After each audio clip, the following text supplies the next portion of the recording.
Guys, nandito ulit tayo sa Starbucks here sa Banawe and hawak ko is the all-new Samsung Galaxy A56 which kaka-review lang natin. So right now, syempre, since wala naman tong by default na screen protector, pinagdadamot ni Samsung, so papakabit natin ng screen protector na Asahi Dome Glass ni Samsung kasama si Sir Jerome ng Gadget Z.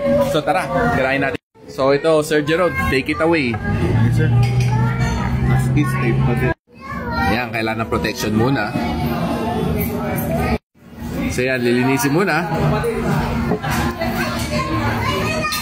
Punas-punas, pang my time. Yan.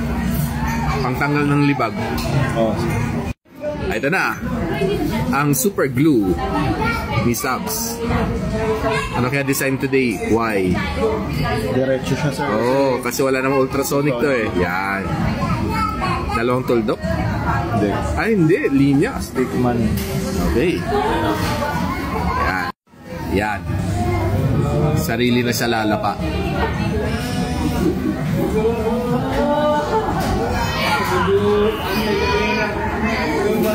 Yun.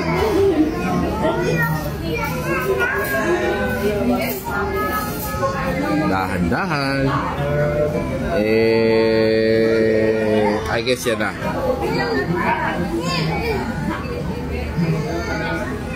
Yan. Naantay lang natin siya mag-flat out. So yan, sakto na. Lapat na siya, oh. Wala ka na makitang air bubble. So, next stop, UV. And of course, ito ang UV natin, si Subs. So yan, start na, UV na.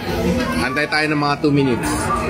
Okay, so lilipat na tayo sa MRI. Yep. Yan na.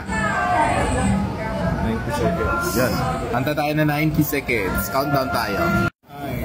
4, 3, 2, 1. Parang basketball game lang. Natalo ang Boston. Oh my God. Yan. Yan, tapos na. Tatay natin. Uy, smooth, oh. Mas smooth siya kaysa yung ano na, default. Pansin ko lang. No. Tsaka mas manipis yung glass niya. Ano niya? Parang wala. Ayos. Brand new na ulit. So guys, nakita na brand new na ang aking tempered glass. So thanks to Gadget Z. Kung gusto nyo pakabit ng mga Subs na Asahi Dome Glass, contact nyo lang si Gadget Z. I'll post the link sa description.